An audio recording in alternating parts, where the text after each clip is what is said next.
আমি তো ভালোবাসি তোকে। লেখা সালমা চৌধুরী। পর্ব 14। আবির ভাইয়ের এত কঠিন কথাগুলো মেঘের মাথার 3 হাত উপর দিয়ে গেল। কিছুই বুঝতে পারল না সে। চিবুক নামিয়েছে গলায়, ওষ্ঠ উল্টে গাল ফুলালো। আবির সূক্ষ্ম দৃষ্টিতে দেখছে। আবার রাগান্বিত কণ্ঠে আবির বলে উঠল, এখন যে সময় কাটাচ্ছিস সে সময় আর কখনো আসবে না। বাজে বাজে চিন্তা বাদ দিয়ে পড়াশোনার মনোযোগ দে। মেঘ এবার বুক ফুলে শ্বাস নিল, ধীর কণ্ঠে ডাকলো, আবির ভাই। সহসা আবির তীব্র রাগ বিলীন হয়ে গেল। বুড়ো কুচকে শান্ত চোখে তাকালো অষ্টাদশীর দিকে। তারপর মৃদুগামী কণ্ঠ শুধু বলল, হুম। এই হুতে যেন এক আকাশ সম ভালোবাসা, আবেগ অনুভূতি মিশে আছে। মেঘ অতর্কিত আঁকালো আবির ভাইয়ের অভিমুখে। এই মোহঘোর মোশানো হুম শোনার জন্য মেঘের আমৃত্যু আবির ভাইকে ডাকতে ইচ্ছা হচ্ছে। মেঘ সারা জীবন আবির ভাইয়ের কানের কাছে ঘ্যান ঘ্যান করবে। আবির ভাই প্রত্যুত্তরে শুধু হুম বললেই হবে। ভেবে অষ্টাদশীর ঠোঁটের কোণে হাসি ফুটে উঠেছে। আবির পুনরায় গম্ভীর কণ্ঠে বলল, কিছু বলবি? আবির ভাইয়ের কণ্ঠে মেঘের আনন্দিত কল্পনাতে অবসান হলো। 1 সেকেন্ডে গায়েব হলো ঠোঁটের কোণের হাসি। চিবুক নামলো আবির ভাইয়ের মুখের থেকে। অষ্টপুট নেড়ে নরমভাবে বলল, আবির ভাই, আপনি একটু তাড়াতাড়ি বাসায় আসবেন প্লিজ। আকস্মাৎ কথাটা বলে ফেলল মেঘ, কিন্তু এরপর শুরু হলো কাঁপাকাঁপি। বুকের ধুকপুকানি বেড়ে যাচ্ছে। আল্লাহ জানে আবির ভাই থাপ্পড়ি দেন কিনা। সহসা 2 হাত নিজের দুগালে রাখলো মেঘ। আবির ধমক দিতে নিয়েও মেঘের এমন কাণ্ডে কপাল কুচলালো। টুক করে রাগ গিলে সহসা চাপা কণ্ঠে বলল, কেন? অষ্টাদশী গালে হাত রেখে কাঁপা কাঁপা কণ্ঠে বলল, আপনি বাসায় না ফেললে আমার ঘুম আসে না। কথাটা বলে চোখ বন্ধ করে কপাল কুচকে দাঁতে দাঁত চেপে ধরল মেঘ। আবার প্রশস্ত নিতে চাইল অষ্টাদশীর দিকে। মেঘের হালচাল দেখে ঠোঁটের কোণে হাসি ফুটে উঠল, কিন্তু অষ্টাদশীর চোখ বন্ধ থাকায় শব্দহীন সে হাসি দেখতে পেল না। আবির নিগারু দৃষ্টিতে তাকিয়ে আছে অষ্টাদশীর দিকে, যেন এই দৃষ্টি সহজে কাটানো সম্ভব নয়।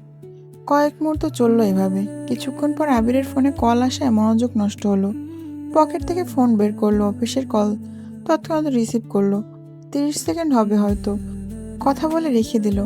এতক্ষণে মেঘ অনেকটা স্বাভাবিক হয়ে গেছে, কিন্তু গাল থেকে হাত নামায়নি এখনো। আবির কল কেটে পুনরায় শক্ত কণ্ঠে বলল, আমার তাড়াতাড়ি অফিস যেতে হবে।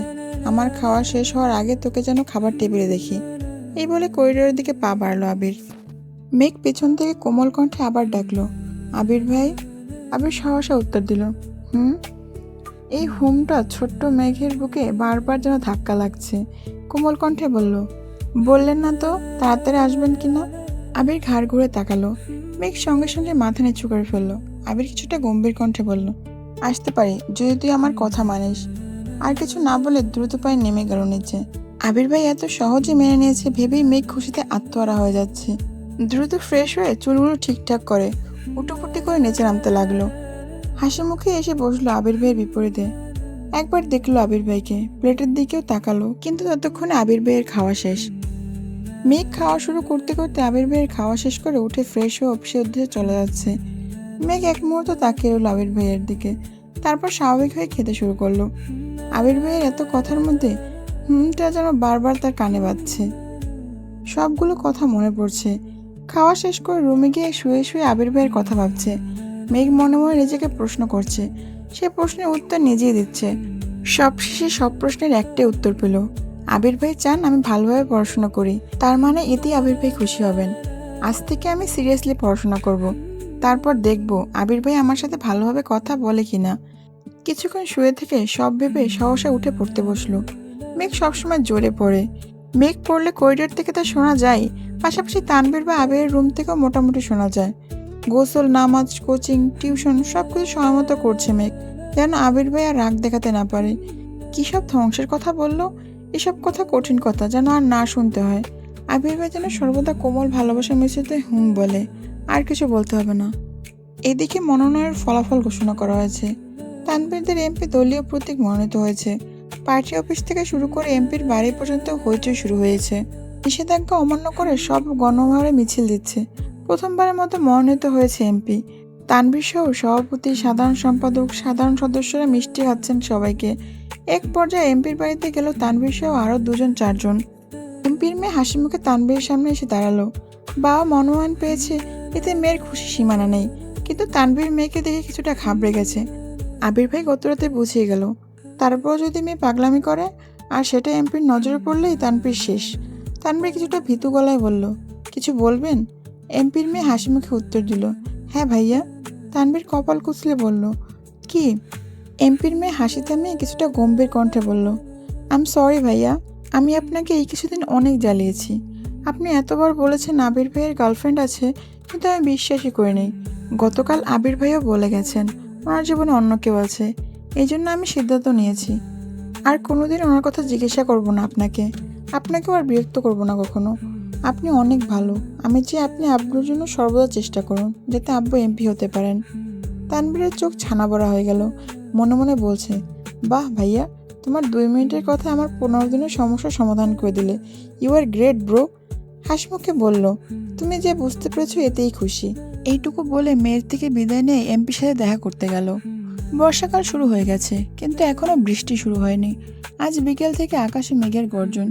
মেঘ কোচিং শেষে বাসায় এসেছে। মেঘের গর্জনের শব্দে পড়তে বসতে ইচ্ছা করছে না, তাই বেলকনিতে দাঁড়িয়ে আছে। গোধূলি বেলায় টিপ টিপ বৃষ্টি পড়া শুরু হয়েছে। মেঘ বেলকনিতে দাঁড়িয়ে রাস্তার মানুষের ছোট ছোট দেখছে। সবাই ছুটছে নিজস্ব গন্তব্যে। মেঘ বেলকনি থেকে হাত বাড়িয়ে বৃষ্টি ফোঁটা ছোঁয়ার চেষ্টা করছে। বৃষ্টির ফোঁটার স্পর্শে মেঘের সমস্ত অনুভূতিরা যেন অবশ হয়ে যাচ্ছে। হাত বৃষ্টিতে রেখেই কল্পনার জগতে বিচরণ করছে মেঘ। বৃষ্টি পড়ার সঙ্গে সঙ্গে বৃষ্টির ছিটে ফোঁটা মেঘের চোখ মুখে পড়তেই হুঁশ ফিরল অষ্টাদশের। বেলকনি থেকে রুমে চলে গেল। টাওয়াল নিয়ে হাত মুখ মুছে বিছানায় বসলো। মোবাইলে ডানা অন করতে একটা নোটিফিকেশন এসেছে। ফেসবুকে ঢুকতেই সামনে আসলো আবির ভাইয়ের পোস্ট।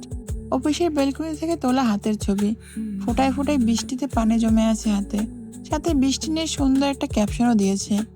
মেঘ মনোযোগ দিয়ে ছবিটা দেখছে। অনুভূতিরা যেন নাড়াচাড়া দিয়ে উঠছে মনের ভিতরে।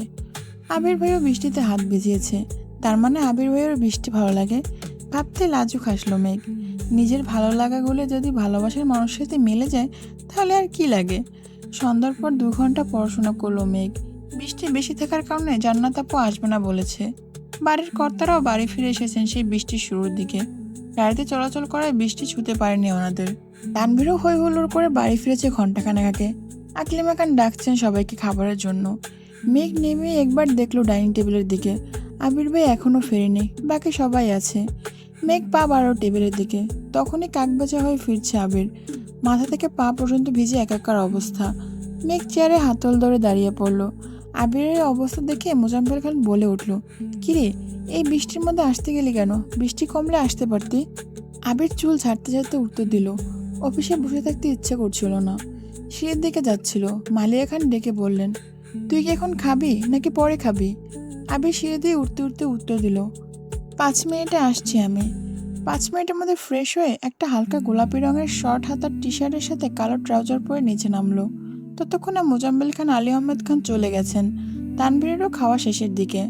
আবির চেয়ার টেনে বসতে নিলে মেঘের নজর পড়ে আবির ভাইয়ের দিকে। এই প্রথমবার আবির ভাই শর্ট হাতার টি শার্ট পরেছে, তাও আবার সাদা কালো রং বাদে। মেঘ শব্দহীন হেসে উঠল, দৃষ্টি তার আবির ভাইতে নিবদ্ধ।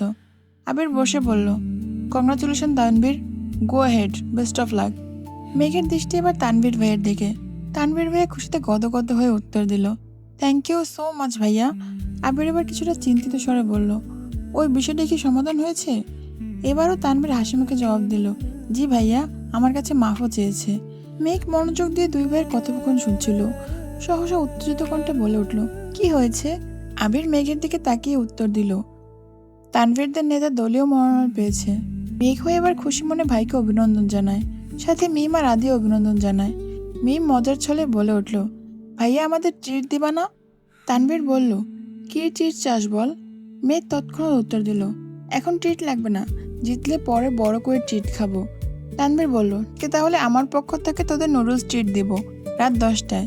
মিম বলে উঠল, তুমি রান্না করবা ভাইয়া? তানভীর দাঁত বের করে হাসলো আর বলল, হ্যাঁ আমিই রান্না করব, সাথে ভাইয়া থাকবে। আবির আকস্মিক কপাল কুঁচকে ঠাট্টার স্বরে জবাব দিল, ইস, তুই ট্রিট দিবি, আমি কেন হেল্প করব? আনন্দ যেমন তুই করে আসছিস, এখন কষ্টটাও তোকেই করতে হবে।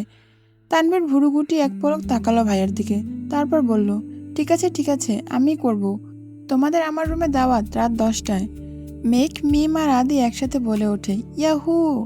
তানভীর আতকে উঠে বলে, এই থাম, চুপ কর তোরা, বড় আব্বু আর আব্বু শুনলে সব আনন্দ মাটি চাপা দিয়ে দেবে। তিনজনে থেমে গেল। তানভীর খাওয়া শেষ করে উঠে গেল। মেঘ খাচ্ছে, সাথে আবির ভাইকেও একটু পরপর দেখছে। কয়েকবার দেখার পর হঠাৎ আবির চোখ তুলে তাকাতে চোখাচোখি হলো দুজনের। মেঘ তখনও শান্ত চোখে তাকিয়ে আছে। মেঘের চাউনি দেখে আবির কপাল কুঁচকালো, কিন্তু মেঘের সেদিকে নজর নেই।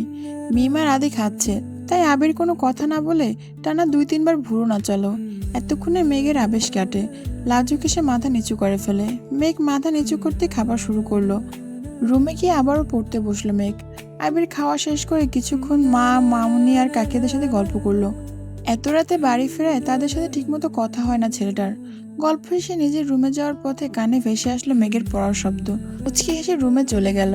রাত 10টার পর তানভীরের রুমের সামনে হাজির হলো মেঘ। বিছানার উপর বসে আছে মিম আর আদি। তানভীর খাবার পরিবেশন করছে। মেঘ ঢুকতে নিলেই আবির বলে ওঠে, বনু বসার আগে ভাইকে একটু ডেকে আনবি প্লিজ। আর হ্যাঁ, জোরে ডাকিস না, আব্বুর কানে গেলে খবর আছে আমার। মেঘ মলিন হাসলো। মনের ভেতর ধুকপুক শুরু হয়ে যাচ্ছে মেঘের। গুটি গুটি পায়ে এগিয়ে গেল আবির ভাইয়ের রুমের দিকে। যা খোলাই ছিল। মেঘ দরজা থেকে উঁকি দিল ভেতরে, কিন্তু রুমে কেউ নেই। ধীর পায়ে ভেতরে ঢুকে বেলকনির দিকে পা বাড়ল মেঘ। আবির ভাই গ্রিলে হাত রেখে তাকিয়ে আছে আকাশের পানে। বৃষ্টি কম, তবে আকাশে মেঘের গর্জন হচ্ছে, আর কিছুক্ষণ পরপর বিদ্যুৎ চমকাচ্ছে। মেঘের খুব ইচ্ছে হচ্ছে আবির ভাইয়ের পাশে দাঁড়িয়ে বৃষ্টি উপভোগ করবে, তাই চুপচাপ আবির ভাইয়ের পাশে দাঁড়িয়ে পড়েছে। একটু পরপর বিদ্যুৎ চমকানো দেখে আটকে উঠছে মেঘ। দিনের বেলা বৃষ্টি তার যত পছন্দই হোক না কেন, রাতের বেলা বৃষ্টি হলে মেঘ কখনোই বেলকনিতে বের হয় না। শব্দের মাত্রা তীব্র হলে কানে আঙুল গুজে ঘুমায়। সাহস করে রাত 10টায় আবির ভাইয়ের পাশে তো দাঁড়িয়েছে, কিন্তু বিদ্যুৎ চমকানো দেখে বারবার বুক কাঁপছে অষ্টাদশীর। আবির তখনও দুর্বোধ্য দৃষ্টিতে চেয়ে আছে অসীম দূরত্বে। সহসা বলে উঠল, মনে জোর নেই তাহলে এখানে দাঁড়িয়ে আছিস কেন? একে আবির ভাইয়ের দিকে তাকালো, কিন্তু আবির ভাইয়ের অভিব্যক্তি বোঝা গেল না। তাকিয়ে আছে আকাশ পানে। মেঘ ভাবছে, আবির ভাইয়ের কি সব দিকে চোখ আছে? মেঘ আস্তে আস্তে বলল, ভাইয়া ডাকতে বলেছে আপনাকে। আবির স্বাভাবিক কণ্ঠে বলল, তুই যা, আমি আসছি। মেঘ রুমে ঢুকতে নিতেই ঠাটার শব্দ হয়, সাথে সাথে বিদ্যুৎ চলে যাও চিৎকার করে উঠল। আবির দু কদম এগিয়ে এসে সহসা মেঘের হাত ঝাপটে ধরে বলল, কি হয়েছে, ভয় পাইছিস? আবির পুনরায় বলল, তুই ভিতরে ঢোক, আমি আছি, ভয় পাস না। মেঘ দু হাতে আঁকড়ে ধরলো আবির ভাইয়ের হাত। গুটি গুটি পায়ে ভিতরে ঢুকলো। আবির এক হাতে বিছানার ওপর থেকে ফোনটা নিয়ে ফ্ল্যাশ জ্বালালো। মেঘ তখনও শক্ত করে ধরে আছে আবিরের হাত। ফোনের আলোতে স্পষ্ট দেখা যাচ্ছে মেঘের ভয়ার্ত মুখমণ্ডল। কপাল কুঁচকে চোখ বন্ধ করে রেখেছে। আবির কোমল কণ্ঠে বলল, কিচ্ছু হয়নি, তাকা। মেঘ আস্তে আস্তে চোখ পিটপিট করে তাকালো। চোখ হয়ে পড়লো আবির ভাইয়ের হাতের দিকে। দু হাতে খামচে ধরে আছে আবির ভাইয়ের হাত। তৎক্ষণাৎ ছেড়ে দিল হাত। ততক্ষণে বিদ্যুৎ চলে এসেছে। মেঘ আর আবির ভাইয়ের দিকে তাকালো না, ছুটতে চলে গেল রুম থেকে। ধীর পায়ে ঢুকলো তানভীর ভাইয়ের রুমে।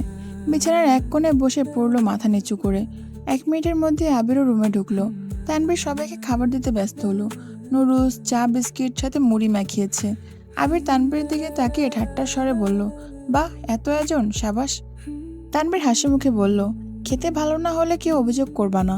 সবাই খাওয়া শুরু করলো। মেঘের গলা শুকিয়ে কাঠ হয়ে গেছে, কোনোভাবেই খেতে পারছে না। কোনোরকম চোখ তুলে তাকালো আবির ভাইয়ের হাতের দিকে। দেখার চেষ্টা করলো খামচিটা কতটা লেগেছে। আবির ভাই হাত ঘোরাতে চোখে পড়লো সেই দাগ। 3 আঙ্গুলের নখের চাপে চামড়া কেটে রক্ত জমাট বেঁধে গেছে। মেঘ আবির ভাইয়ের হাতের অবস্থা দেখে ভুরু কুচকালো। টনমল করছে চোখ। নিজের প্রতি খুব রাগ হচ্ছে। বারবার দীর্ঘশ্বাস ফেলছে। আদি আবির ভাইয়ের হাত থেকে চিৎকার করে উঠল, ভাইয়া, তোমার হাতে কি হয়েছে? সবার নজর পড়লো আবির ভাইয়ের দিকে। আবির এক পলক দেখলো মেঘকে, তারপর স্বাভাবিক কণ্ঠে বলল, কিছু হয়নি, কোথায় লেগে কেটে গেছে।